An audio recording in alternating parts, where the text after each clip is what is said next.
All right. Today Welcome. we are, yeah, welcome back. Previously on Tony and Chad. um, Today we're going over uh, finishing maneuvers uh, or fatalities as are known in Mortal Kombat. Yeah, finish him. And yeah, um, I guess kind of thinking about it, have finishing maneuvers always been involved in wrestling in some form or fashion? Yes, but you got to think.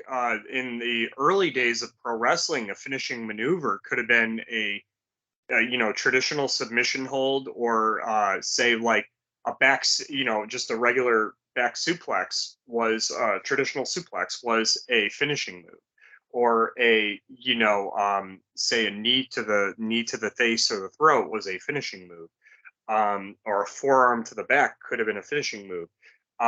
Side headlock could have been a finishing move, which totally debunks Gorilla Monsoon's whole thing. I've never seen anybody being beat with a side headlock. I'm sure people have been beaten with side headlocks back when there was 2 out of 3 falls or whatever. You know what I mean? But Yeah, uh, to make the point, it's always been around. Was it glamorized as much as it is and has been for the last 30 years? Probably not. It was something. It was because the way psychology was employed in pro wrestling, it was the um, basically the crescendo of a match ending. You know what I mean? yeah, And especially when you did a 2 out of 3 fall match back in those days, like there was no defined finishing maneuver. It was more just like winning the match. You know what I mean? At any cost. yeah. So Well, fin- and I mean, like the earliest I can think of, and it was adopted by multiple Nature Boys, was Buddy Rogers with the figure four. He I don't want to say invented it, but he made it popularized popular. it. Yeah, and then Flair used it, and then Buddy Landell used it, and then several others used it. But yeah, it's eh, that that to me sticks out as an early one. To like that was important. You Yeah, know. and uh, I imagine back then too that the setup for it would become kind of known and popularized with the audience back then, so they can start to see it and anticipate it, and it's like, oh man, he's going for this right here, and so that builds up a lot of heat, I guess would be a good word to use. Yeah, yeah, and usually like Ole Anderson is a great example of this because his finishing maneuver was basically just a traditional armbar, right? And the Andersons were known for taking body parts and dissecting them and working on them. Ole being no exception. He would really crank on the arm the entire match. You know what I mean? Crank on the arm, come off the rope with the knee on the arm. And then by the time he's ready to put that submission on you, you're done. You don't need that's it. You don't need any more. you know, Yeah, yeah, it it's didn't you didn't have to do 14 backflips off the top rope but the back then. crescendo of that match was that armbar. Throughout the match, it was the build, and he, would totally work on it. Where it would be like, he would get his all his stuff in, and then the baby face would kind of shine a little bit, and then Ole would cut him off and come back. And finally, when he put that arm bar on, I mean, by that point, he's already been pounding on that arm for 20 minutes. So, he puts it on, you're done. Forget about it, you know? Yeah. So in previous episodes, I've kind of picked your brain about what what wrestling has looked like throughout the ages and things like that.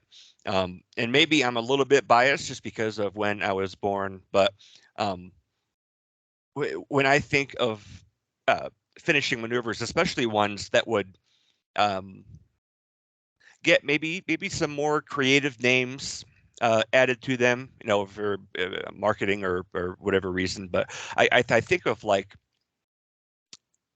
the late '70s or early '80s. Uh, back then, were we seeing a lot of submission maneuvers, or were we seeing more knockout style maneuvers? What did a finishing move look like in late 70s, early 80s? Much of the same as what I just mentioned from the previous decades before that, whether it be the 30s through the 60s or whatever, you know what I mean, or 70s. You would see that, but also when the 80s hit, especially, and Vince McMahon started taking over the world, you know, with his WWF back then all of a sudden the finishing moves became so much more where you were anticipating the Hogan leg drop or the Randy Savage elbow or the say the Tito Santana the flying forearm or the flying fist or whatever Yeah, you would anticipate these.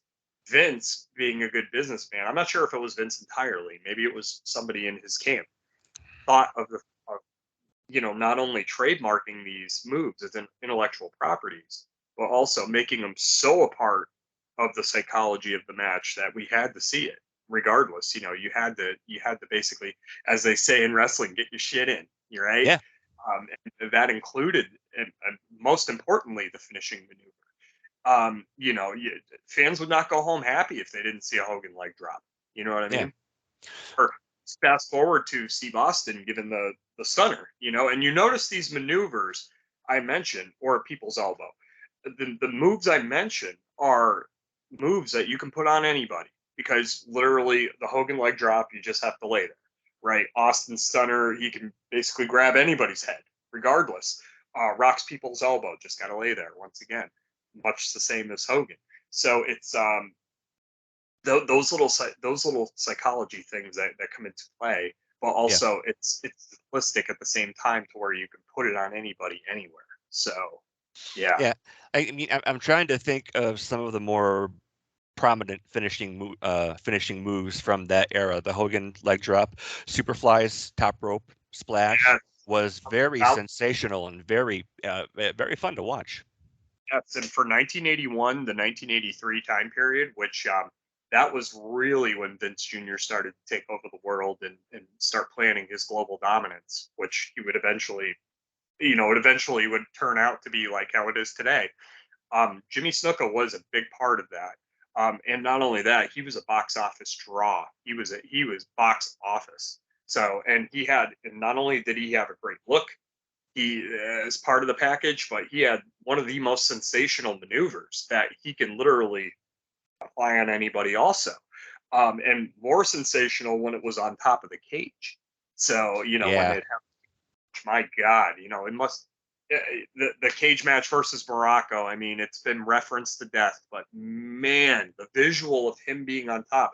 And keep in mind, he had done the same move to Backlund a year prior when he was a heel in a match with Bob Backlund at Madison Square Garden, but it was not shot in the direction where it was shot like it was with Morocco. So it looks sensational. And Snuka missed that time, by the way, with Backlund move. So because Snuka was a heel. So Backlund moved. So it didn't. I mean, I guess the fall was more sensational, but the Morocco one, my God! I mean, there's a reason that still gets replayed. It's not particularly a finishing maneuver, but McFoley being thrown off the cage gets replayed over and over again because these things are a once in a lifetime thing. You cannot recreate something like that. You yeah. you just When Tim and I did our episode about WrestleMania 10, uh, thinking of the ladder match with Shawn and Razor, when I was watching it to get my notes ready and to kind of brush up on it, when Shawn splashed off the ladder, I could see that was that generation's Jimmy Snuka going off the cage. very Uh, very accurate. Very accurate. That match inspired so many. A lot of the wrestlers you see today were inspired by that, and that match in particular. Um, and you know what, Ric Flair. I love Ric Flair to death. He's one of my all-time. He's like I said, him and Hogan are 1 and 2. It really depends on my mood of the day, which one I like better every day. Does that make mm, sense? it does. They're it's like choosing your favorite children, right? But Flair loves to go in public and say that he always gives Scott Hall his due as being a very competent worker, and he was. Scott Hall was one of the best. But Yeah. and we'll get into him. But uh, he said Shawn Michaels really had the match with the ladder, and I'm like, no, no, no, no, no, no, no, no, no, no. Razor did his part in that match. Yeah. No, but Yeah. Shawn had the ability to, that's why they call him Mr. WrestleMania. Every Mania, he always turned it up an extra notch. See the next year with Kevin Nash, where it wasn't even a ladder match. It was a regular match, and it was just as sensational. Yeah. There's a reason he's called Mr. WrestleMania.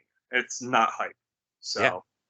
livers. And that wasn't even his finishing move, but I think visually, you have Snuka off the cage and then Sean off the ladder, and those two moments are absolutely entwined with the effect that they had on the match and also on the whatever event they were at, but also on the business as a whole too.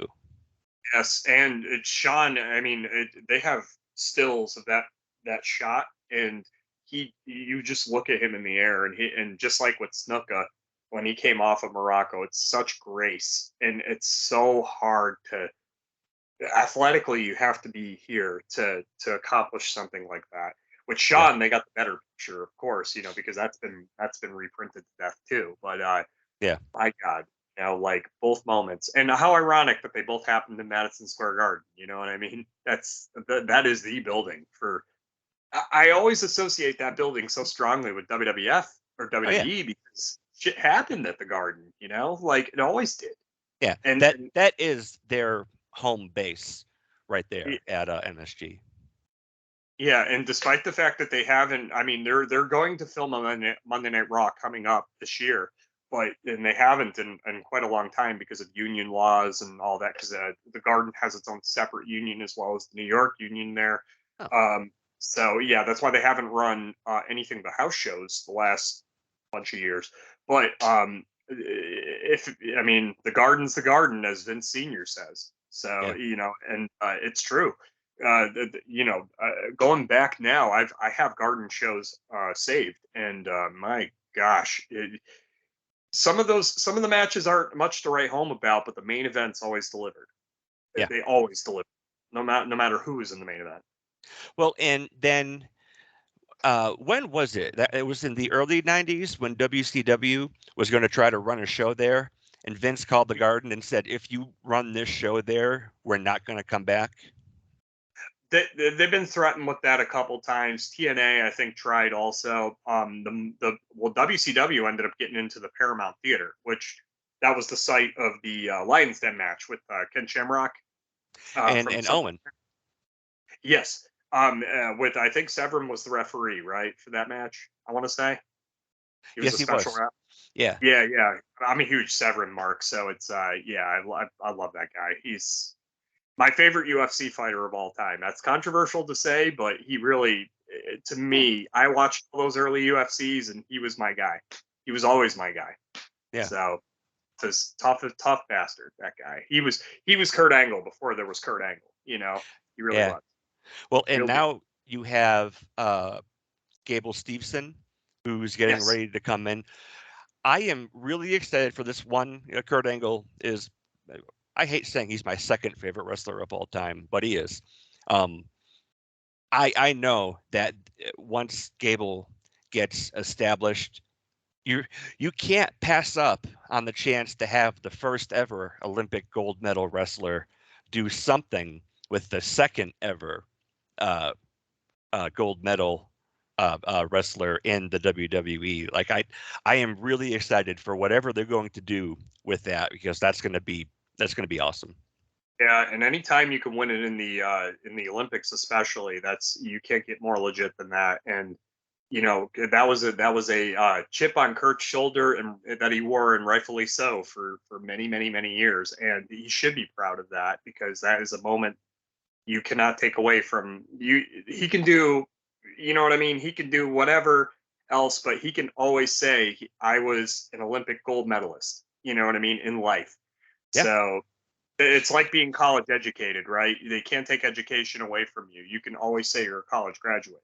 You know Yeah. what I mean? Well, It, and it, oh, and go to ahead. Sorry. me, being a medalist is kind of, I would say it's above that level, but it's that the amount of training and the amount of and I equate it to college because it's the same thing, amount of training, amount of study and whatever, but it's that factor that's there. You know what I mean? You're putting in the hours, you're putting in the work, and that is the result of all your hard work and your persistence and your drive and whatever. So Yeah. that's why I put it What was, because I know he's had at least two autobiographies. What was the first one? Is that It's True?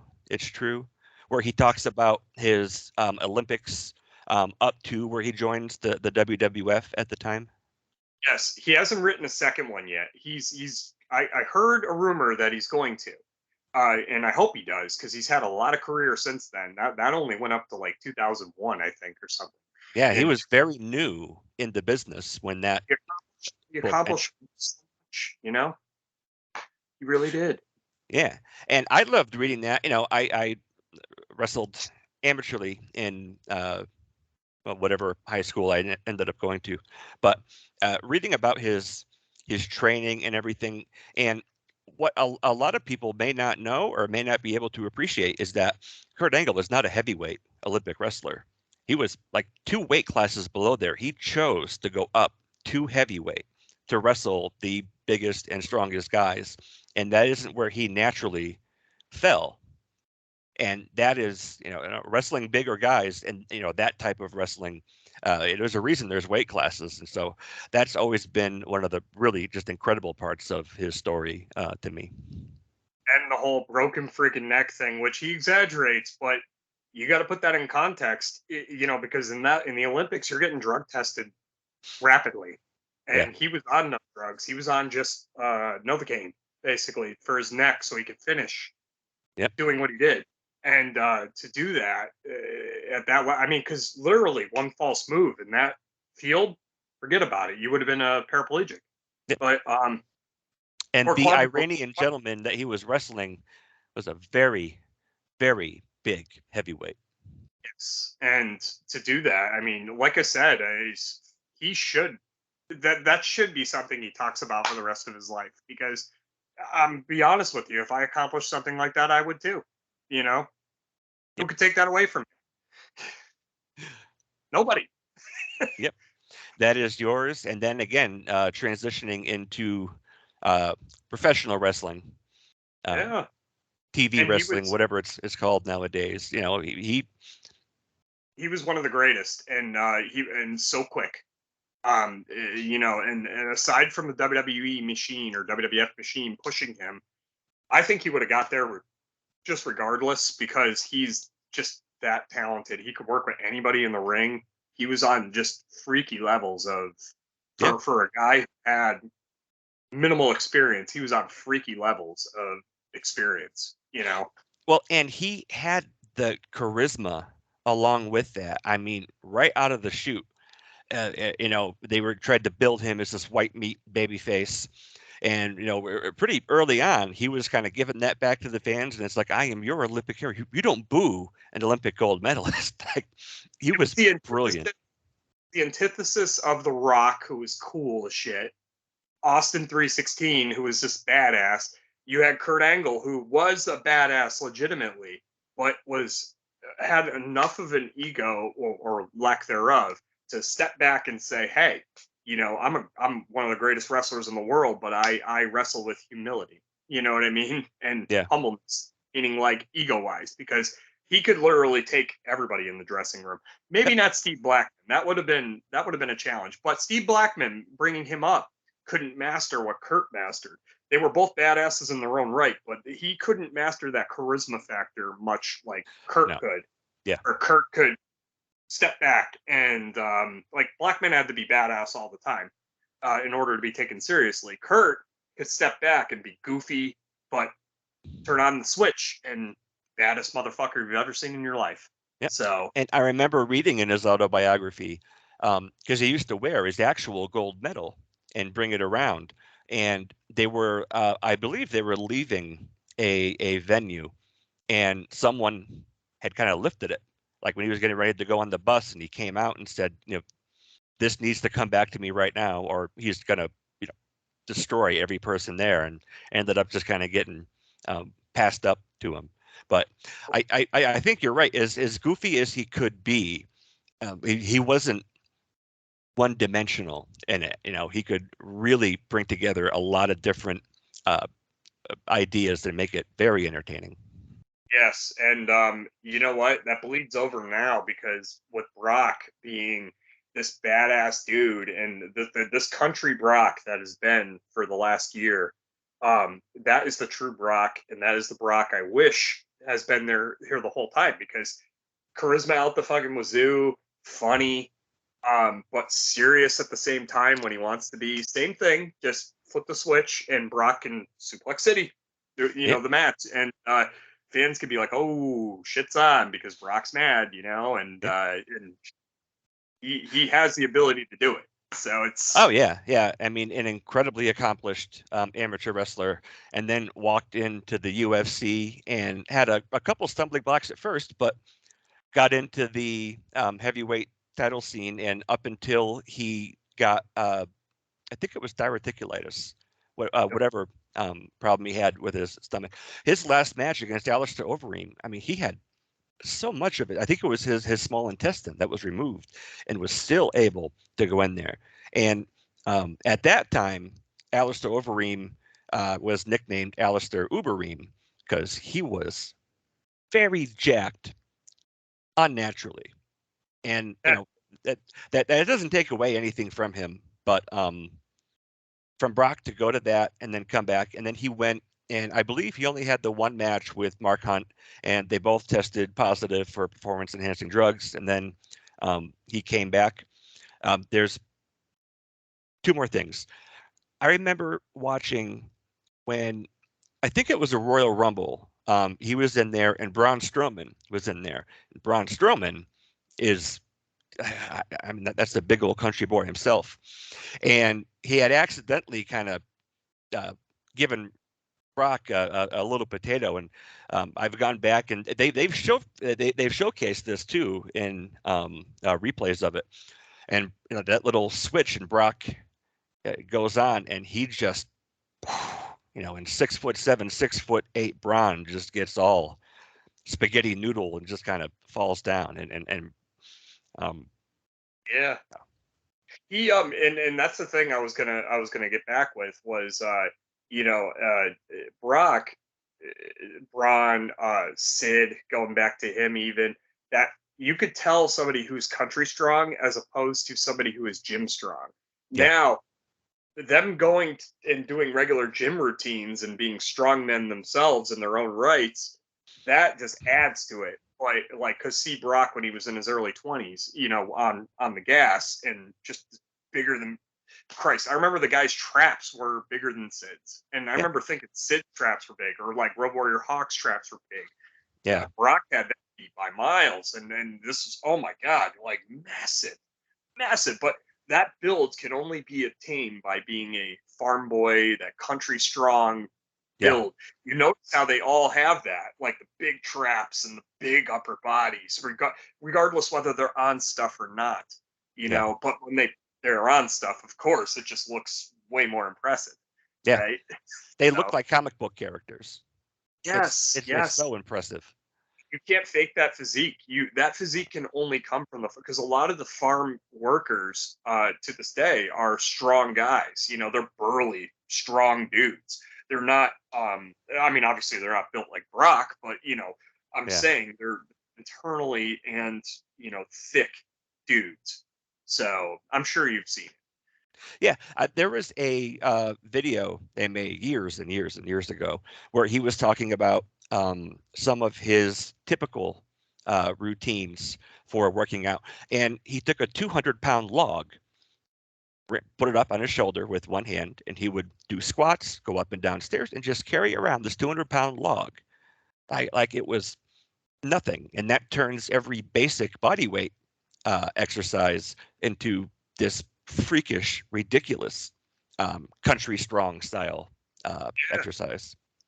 Yeah, and I'll end with this because we are going to get into talking about finishing maneuvers. But Brock, the visual of the early days of Brock when he was on the main roster, that visual of him taking the part of the set and doing the curls with it, Yeah, still to this day, I remember seeing that. I'm like, oh God, I'm all in with this guy. If I yeah. wasn't before, I am now because man, you can't fake something like that. That's No, and maybe the piece of the set weighed probably like 50 pounds, but still, it looked on camera. It looked way maybe it weighs more. I don't know, but it looked impressive as shit. yeah, And visually, yeah. I remember when I saw that, and I was thinking this has to be gimmicked somehow, but I really don't think it is, and it isn't just the weight of it, but just the perfect control while he is curling, like you said, part of the set, as like a warm up or a spot for a promo. It, it, it's incredible. It's unreal. yeah, yes, it is for sure.